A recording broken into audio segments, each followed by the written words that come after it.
Hello everyone, welcome to Raj economics and commerce classes. मैं आलोक उत्पल आप लोगों के लिए आज बीएसटी का फर्स्ट वीडियो लेकर आ रहा हूं, जो कि चैप्टर 1 का है, nature and significance of management. तो ना बहुत ज़्यादा हम लोग डिटेल में ना जाते हुए डायरेक्ट हम लोग टॉपिक पे आते हैं, क्योंकि हम लोगों के पास समय कम है। तो हम लोग टॉपिक पे डायरेक्ट आते हैं कि मैनेजमेंट, आप लोगों ने वर्ड बहुत सुना होगा कि मैनेजमेंट है क्या। आखिर मैनेजमेंट एक बहुत ब्रॉड टर्म है, लोग सुनते बहुत है कहते हैं, लेकिन एग्जैक्ट मीनिंग क्या है मैनेजमेंट का लोगों को उसके बारे में पता नहीं है। तो ये जो वीडियो होने वाला है ये क्लास 12th वाले, बीकॉम वाले, ठीक है, सभी के लिए ये यूजफुल बेनिफिशियल है। ठीक है, तो हम लोग स्टार्ट करते हैं डायरेक्ट। मैनेजमेंट का जो फर्स्ट चैप्टर है हमारा, nature and significance of management. तो आइए सबसे पहले जानते हैं कि मैनेजमेंट का मीनिंग क्या है। मैनेजमेंट का वर्ड देखे होंगे, स्टार्ट यहाँ पे लिखा हुआ है MANAGEMENT, मैनेजमेंट। जो मैनेजमेंट वर्ड 3 वर्ड से मिलके बना है। क्या क्या है? एक तो यहाँ से यहाँ तक आ जाइएगा तो एक है मैनेज, यहाँ से यहाँ तक आ जाएगा तो आ जाएगा मेन, एंड यहाँ से आ जाइएगा तो एक कोई जो मैनेजमेंट थिंकर्स हैं उनका कहना है कि TO थिंक्स के रूप में भी ले लेते हैं, और कोई T का मतलब टैक्टफुली के रूप में भी लेते हैं। लेकिन बात कहा जाए तो लगभग सेम ही है हमारा। तो ओवरऑल जब मीनिंग ऑफ मैनेजमेंट पे आते हैं तो मैनेजमेंट का मतलब है मैनेज मेन टैक्टफुली और थिंक, मतलब कोई भी काम को किसी मैन के द्वारा, किसी पीपल के द्वारा, किसी पर्सन के द्वारा कैसे मैनेज किया जाए, कैसे हैंडल किया जाए, दैट इज मैनेजमेंट। उसी को मैनेजमेंट कहा जाता है। अदर थिंकर्स के व्यू के अकॉर्डिंग जाए तो उन्होंने कहा टैक्टफुली, मतलब कोई भी मैन अपनी अपनी सभी की कैपेबिलिटी होती है, वो अपने जो उनकी कैपेबिलिटीज है, अपनी उनकी जो एक्सपीरियंस है, वो किसी भी काम को किसी टैक्टफुली कैसे मैनेज करते हैं, उसी को मैनेजमेंट कहते हैं। ठीक है, ये हो गया लगभग ओवरऑल मीनिंग मैनेजमेंट। एक छोटा सा टर्म है, कैसे मैनेजमेंट को समझेंगे। उसके बाद आते हैं कि जो वर्ड मैनेज है, कहीं ना कहीं से तो इसका इवोल्यूशन हुआ होगा। आखिर आया कहाँ से? तो हम लोग देख रहे हैं यहाँ पे कि जो वर्ड मैंने देखिए यहाँ पे हाईलाइट कर दिया है कि जो मैनेज वर्ड है वो एक इटालियन वर्ड से आया है जिसका नाम है मैनेजियर। मैनेजियर मतलब क्या होता है? एक इटालियन वर्ड है जिसका मतलब होता है टू हैंडल। सर ये टू हैंडल मतलब क्या होता है? हैंडल क्या, साइकिल वाला हैंडल? तो नहीं, हैंडल मतलब किसी चीज को संभालना। ठीक है, कैसे संभाला, कोई भी काम को कैसे संभालते हैं, कैसे हैंडल करते हैं, वही हमारा क्या है, मैनेजमेंट है।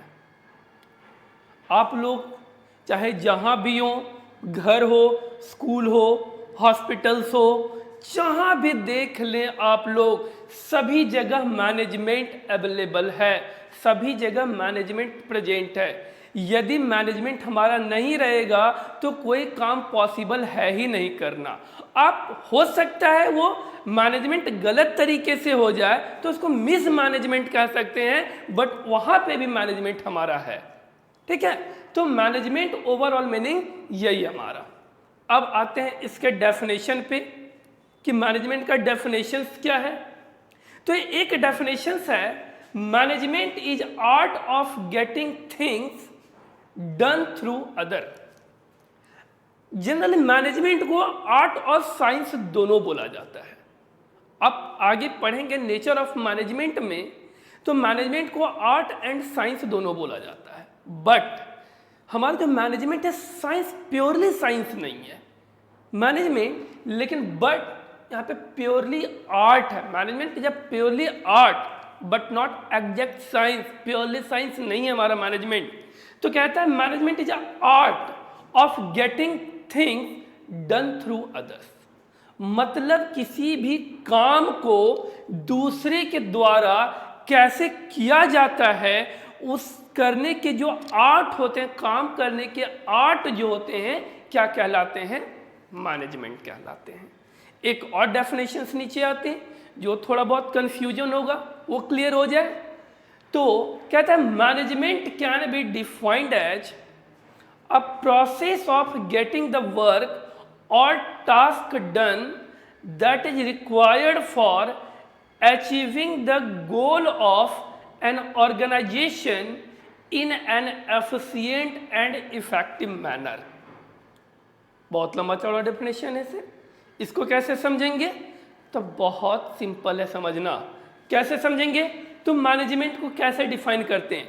तो क्या है, देखिए मैंने 3 वर्ड को अंडरलाइन कर दिया, हाईलाइट कर दिया। क्या क्या है? एक प्रोसेस, एक एफिशिएंट एंड एक इफेक्टिव। ओके, तो मैनेजमेंट पहले बात करते हैं, इट इज अ प्रोसेस। किस चीज का प्रोसेस?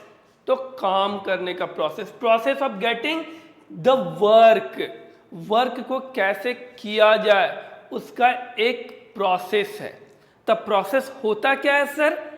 मैनेजमेंट को कैसे प्रोसेस में करते हैं? तो प्रोसेस आप लोग देखेंगे यहाँ पे, जैसे किसी भी काम करने की पहले क्या करेंगे? उसकी प्लानिंग करेंगे, फिर काम करने के प्लानिंग के बाद उसको ऑर्गेनाइज कैसे करेंगे, ऑर्गेनाइज करने के बाद उसमें कितने लोगों की जरूरत होगी, कौन कौन लोग काम करेंगे, कैसे क्वालिफाइड पर्सन होंगे, किस तरह की एलिजिबिलिटी होगी काम करने की, तो वो हो जाएगी स्टाफिंग। स्टाफिंग के बाद जो एम्प्लॉय रिक्रूट होंगे उसको डायरेक्ट मतलब कि उसको काम करने बताया जाएगा कैसे काम करना है, और उसके बाद लास्ट कंट्रोलिंग, जिसको जो काम दिया गया है क्या वो काम सही तरीके से कर पा रहा है। तो यही पूरा प्रोसेस हमारा क्या कहलाता है कि process of getting the work. तो ये वर्क करने का पूरा प्रोसेस है। ठीक है, आप लोग आगे पढ़ेंगे, ये हमारा फंक्शंस ऑफ मैनेजमेंट पे भी यही चीज पढ़ना है, बट मैंने यहां सिर्फ अभी प्रोसेस की बात की। Process of getting the work और task done that is required for achieving the goal of organisation. तो जरूरत क्यों होती है इस प्रोसेस की? तो किसी भी, हम लोग क्या पढ़ रहे हैं? Business management. तो बात करेंगे सिर्फ बिजनेस की, अदर मैनेजमेंट से मतलब नहीं है। तो बिजनेस में आ जाएगा हमारा ऑर्गेनाइजेशन। तो जो भी एक ऑर्गेनाइजेशन होगा उसका गोल क्या है, उस गोल को अचीव करने के लिए जो भी प्रोसेस होंगे काम करने के, वो हमारे मैनेजमेंट कहलाते हैं। अब एक चीज और इसके आगे कहता है, इन an efficient and effective manner. Sir efficient and effective manner क्या है?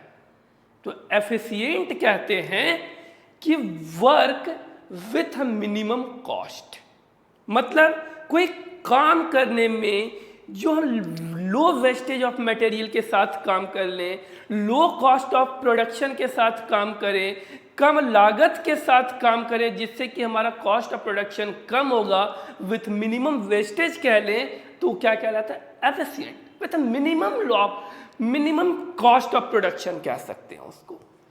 एंड इफेक्टिव मैनर, इफेक्टिव मतलब कि वर्क कंप्लीट ऑन टाइम, मतलब कि जो काम दिया गया है उसको सही समय पे कर ले, वो हमारा क्या कहलाता है? इफेक्टिव। अब ओवरऑल मीनिंग फिर से पढ़ते हैं। Management can be defined as the process of getting the work और task done that is required for achieving the goal of the organisation in an efficient and effective manner. मतलब management क्या है? तो management उसको कहते हैं कि किसी भी ऑर्गेनाइजेशन में जो काम दिया गया है उसको इफेक्टिव एंड एफिशिएंट मैनर में कैसे करें, उस प्रोसेस को क्या कहा जाता है? तो मैनेजमेंट कहा जाता है। उम्मीद है सभी को क्लियर हो गया होगा। यदि किसी को नहीं क्लियर होता है तो आप जरूर कमेंट सेक्शन में हमको बताएंगे इसके बारे में। ठीक है, आगे आते हैं। ये हुआ हमारा मैनेजमेंट का डेफिनेशन। अब कहते हैं कि मैनेजमेंट से कैरेक्टरिस्टिक्स क्या है मैनेजमेंट का, मैनेजमेंट के फीचर्स क्या हैं, इसकी विशेषताएं क्या हैं, किसको मैनेजमेंट हम कहेंगे। तो कुछ कुछ पॉइंट्स हैं, जो कि मैनेजमेंट की विशेषताएं को बताता है। मैनेजमेंट को हिंदी में हम लोग प्रबंधन कहते हैं, उसकी विशेषताएं को बताता है। तो क्या क्या है देखिए, फर्स्ट है management is an intangible force. आप लोग इनटैंजिबल के बारे में बहुत अच्छे तरीके से जानते होंगे, फिर भी मैं बता दे रहा हूं। इनटैंजिबल किसको कहते हैं? न जिसको हम टच कर सकते हैं, न जिसको हम छू सकते हैं, ठीक है, न जिसको हम देख सकते हैं, वो क्या है? इनटैंजिबल फोर्स कहलाता है। तो मैनेजमेंट क्या है? एक इनटैंजिबल फोर्स है। ना मैनेजमेंट को हम देख सकते हैं, न छू सकते हैं, बट हाँ फील जरूर कर सकते हैं। मैनेजमेंट क्या है? तो मैनेजमेंट को हम फील कर सकते हैं। हम देख के बताते हैं कि इसका मैनेजमेंट खराब है, इसका मैनेजमेंट अच्छा है। आप कहीं जाते हैं, कहा जाता है यहाँ का मैनेजमेंट बहुत खराब है, वहाँ वाला बेटर मैनेजमेंट था। तो क्या आपने मैनेजमेंट को देखा? क्या आपने टच किया? नहीं, आपने फील किया कि उसका मैनेजमेंट अच्छा था और इसका मैनेजमेंट खराब था। तो इसीलिए बोला गया है management is an intangible force. Second आते हैं, मैनेजमेंट इज परवेसिव। परवेसिव क्या है सर? परवेसिव तो नया वर्ड लग रहा है। तो परवेसिव मतलब होता है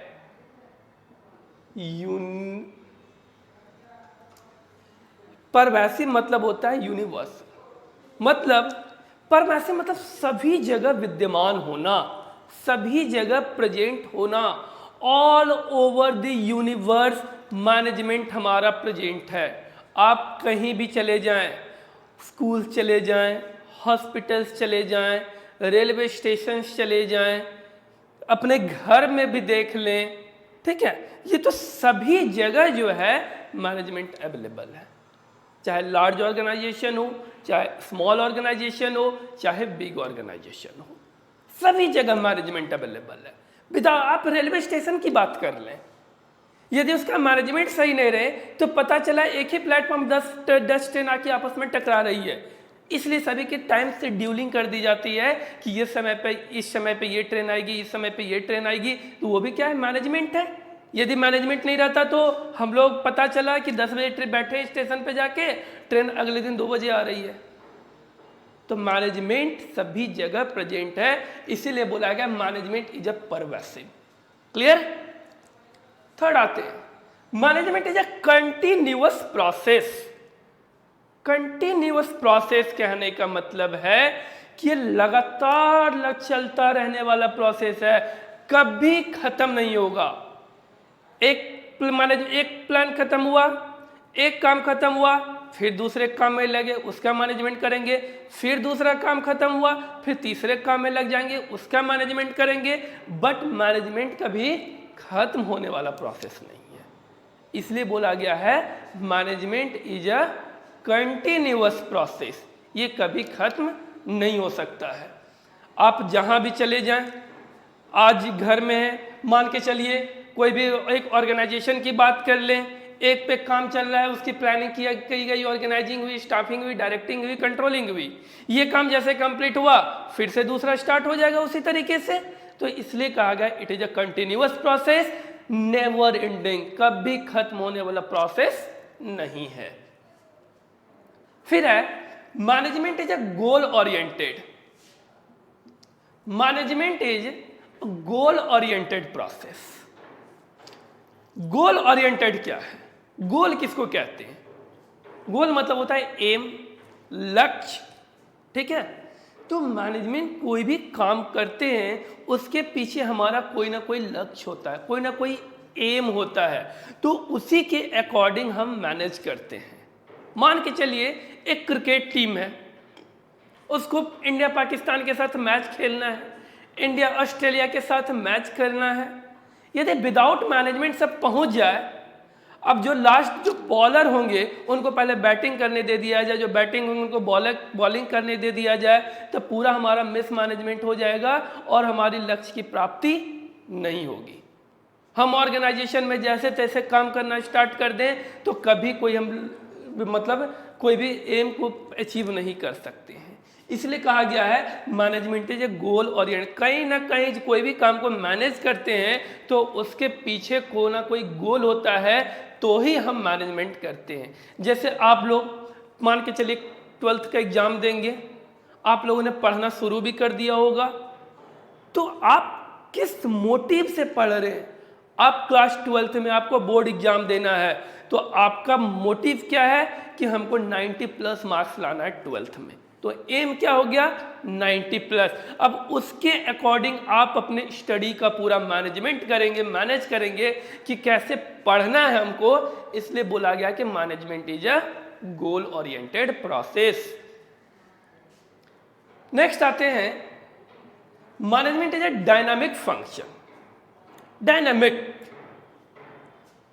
सुनने में थोड़ा सा उटपटांग लगता है, डायनामिक क्या है? डायनामिक कहते हैं कि जब कोई भी सिचुएशन चेंज होता है ना, तो मैनेजमेंट को उसके अकॉर्डिंग चेंज होना पड़ता है। चलिए एक एग्जांपल के थ्रू समझते हैं क्या है डायनामिक। तो डायनामिक कहते हैं, मान के चलिए अभी हम लोग बहुत बुरे समय से, कोविड जो हमारा सिचुएशन था बहुत बुरा समय था, अभी हम लोग कोविड सिचुएशन से गुजरे हैं। तो कोविड सिचुएशन के पहले जब आप स्कूल में पढ़ रहे होंगे तो उसमें मोबाइल का यूज नहीं होता था। मोबाइल स्कूल में ले जाना सख्त मना था कि आप मोबाइल स्कूल नहीं ला सकते हैं। एक समय ऐसा आया कि आप मोबाइल के बिना पढ़ नहीं सकते, क्योंकि आपकी सारी की सारी क्लास कहाँ चलेगी, ऑनलाइन चलेगी, वो मोबाइल पे चलेगी। अब बताइए कि जो मैनेजमेंट था पूरा का पूरा चेंज करना पड़ गया अपना मैनेजमेंट। मतलब कि सिचुएशन के अकॉर्डिंग अपने मैनेजमेंट को चेंज करना पड़ता है। अब अलग अलग सिचुएशन आते हैं। अब ये तो हुआ हमारे लोकल लेवल पे, अब ऑर्गेनाइजेशन में आते हैं, अपने बिजनेस में आते हैं, वहाँ कैसे चेंज कर सकते हैं मैनेजमेंट को। तो मान के चलिए कोई गवर्नमेंट की ऐसी पॉलिसी आती है जिससे कि आपका डायरेक्ट बिजनेस अफेक्टेड हो सकता है, आप वहाँ पे कुछ नहीं कर सकते हैं, गवर्नमेंट के पॉलिसी में आप कोई छेड़छाड़ नहीं कर सकते हैं, आपको अपनी मैनेजमेंट को चेंज करना पड़ेगा। अपना पूरा जो मैनेजमेंट है गवर्नमेंट पॉलिसी के अकॉर्डिंग करनी पड़ेगी। तो क्या आपने चेंज कर लिया? सिचुएशन के अकॉर्डिंग अपने मैनेजमेंट को चेंज कर लिए, इसलिए कहा गया it is a dynamic function. Next आते हैं management as a group activities. Organisation की बात करते हैं, क्या कोई सिंगल पर्सन पूरा मैनेजमेंट को चला सकता है? नहीं। यदि मैनेजमेंट मतलब कोई भी ऑर्गेनाइजेशन है, जब तक उसमें पूरा ग्रुप एफर्ट्स नहीं होगा, सारे ग्रुप मिलके एक साथ काम नहीं करेंगे, तब तक कोई काम नहीं किया जा सकता है। इसलिए कहा गया है कि management is a group activity. कोई भी काम होता है तो वो ग्रुप में होता है, कि इसलिए ये it is a group activity, एक ग्रुप एक्टिविटीज है। नेक्स्ट है multi dimensional. Management is multi dimensional. Multi dimensional मतलब क्या? अलग अलग तरह का डायमेंशन है जिसके अकॉर्डिंग मैनेजमेंट काम करता है। इसके 3 एलिमेंट हैं यहाँ पे जो जैसे लिखा हुआ है, management of work, management of people and management of operation. देखिए मल्टी डायमेंशनल हुआ कि नहीं? मैनेजमेंट वर्क में भी काम कर रहा है, मैनेजमेंट पीपल पे भी काम कर रहा है, मैनेजमेंट ऑपरेशंस पे भी काम कर रहा है, तो it is a multi dimensional. But अब कैसे होता है? मान के चलिए मैनेजमेंट ऑफ वर्क की बात करते हैं। मैनेजमेंट ऑफ वर्क क्या है? क्या काम करना है, what to do, how to do, when to do, क्या काम करना है, कैसे काम करना है, कब काम करना है, तो इसके लिए तो मैनेजमेंट करना पड़ेगा। क्या काम करना है हमको प्लानिंग करनी पड़ेगी, कैसे काम करना है ऑर्गेनाइजिंग करनी पड़ेगी, कब काम करना है ऑर्गेनाइजिंग में आ गया। ठीक है, तो मैनेजमेंट ऑफ वर्क, वर्क को कैसे मैनेज किया जाए। फिर आते हैं मैनेजमेंट ऑफ पीपल। मान के चलिए वर्क तो मैनेज हो गया, तो क्या उसको काम करने के लिए पीपल्स की जरूरत पड़ेगी क्या नहीं, ह्यूमन रिसोर्स की जरूरत पड़ेगी कि नहीं, ह्यूमंस की जरूरत पड़ेगी क्या नहीं, मेंस की जरूरत पड़ेगी कि नहीं। तो क्या कहा जाता, तो उस काम को करने के लिए जो मेन का रिक्वायरमेंट होगा और उस मेन को कैसे मैनेज करना है, that is management of people. Management people को कैसे मैनेज किया जाए कि वो काम को बहुत अच्छे तरीके से कर सके। क्लियर। एंड लास्ट आता है मैनेजमेंट ऑफ ऑपरेशंस। अब यहाँ ऑपरेशंस में हम ये दोनों को कंबाइन कर दिए, दोनों डायमेंशन को कंबाइन कर देते हैं। वर्क और मेन, जब मैनेजमेंट ऑफ वर्क अच्छा होगा, जब मैनेजमेंट ऑफ पीपल अच्छा होगा, तो ही ऑपरेशंस अच्छे तरीके से मैनेज हो सकता है। यदि वर्क का मैनेजमेंट सही नहीं है, पीपल्स का मैनेजमेंट सही नहीं है, तो ऑपरेशंस का मैनेजमेंट सही नहीं हो सकता है। ऑपरेशन कहने का मतलब है कि कैसे काम को ऑपरेट करना है, कैसे काम को करना है, उसके जो प्रोडक्शन कैसे करनी है उसकी, दैट इज ऑपरेशंस। और ये तभी पॉसिबल है जब वर्क और पीपल को अच्छे तरीके से मैनेज किया जाए। तो ये हो गया हमारा कैरेक्टरिस्टिक्स ऑफ मैनेजमेंट। उम्मीद है यहां तक आप लोगों को कोई डाउट नहीं होगा। आगे जो टॉपिक पढ़ते हैं हम लोग, ऑब्जेक्टिव्स ऑफ मैनेजमेंट। मैनेजमेंट का उद्देश्य क्या है, प्रबंधन का उद्देश्य क्या है, तो हम इसमें बात करते हैं। मैनेजमेंट के 3 तरह की ऑब्जेक्टिव्स होते हैं।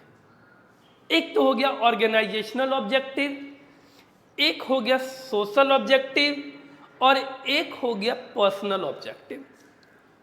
अब क्या है सर, ऑर्गेनाइजेशनल ऑब्जेक्टिव क्या है, सोशल ऑब्जेक्टिव क्या है, पर्सनल ऑब्जेक्टिव क्या है?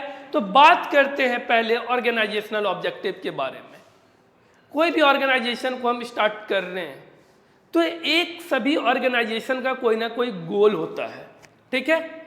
जब कोई भी नई बिजनेस, नया ऑर्गेनाइजेशन मार्केट में आता है तो सबसे पहला उसका उद्देश्य होता है, पहला ऑब्जेक्टिव्स होती है उसकी कि मार्केट में हम स्टैंड कैसे करें, मार्केट में हम सरवाइव कैसे करें। उस समय कोई भी कंपनी, कोई भी बिजनेस, कोई भी ऑर्गेनाइजेशन अपने पहले सर्वाइवल के बारे में सोचता है। पहले तुम खड़ा होने का जगह तो मिल जाए तब ना आगे के बारे में सोचेंगे।